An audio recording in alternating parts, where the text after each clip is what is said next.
एक जिद होती है, एक जुनून होता है चीज़ों को बताने का। क्या सही है, क्या गलत है,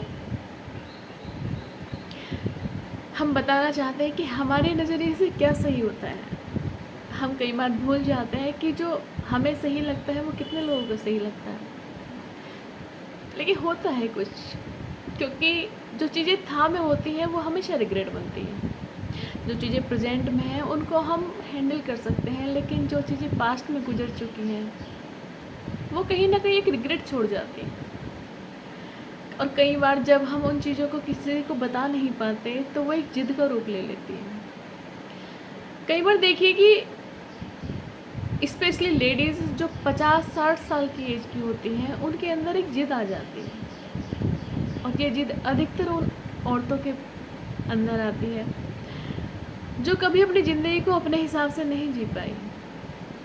जबकि इस उम्र में जो पुरुष होते हैं उनके अंदर वो जिद नहीं होती, क्योंकि उन्होंने ज़िंदगी को कितना भी सेक्रीफाइस किया होगा लेकिन फिर भी कुछ लम्हे उन्होंने अपने लिए चुराए होते हैं, कुछ दोस्तों के साथ कुछ समय जिया होता है। लेकिन जो औरतें सिर्फ घर में रहती हैं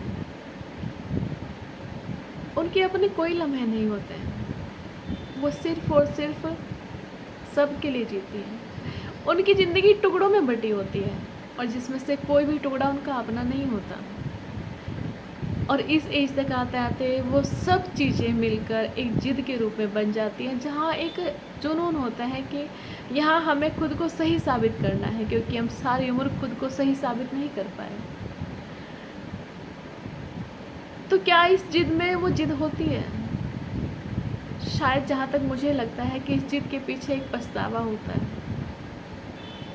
वो दर्द होता है जो किसी भी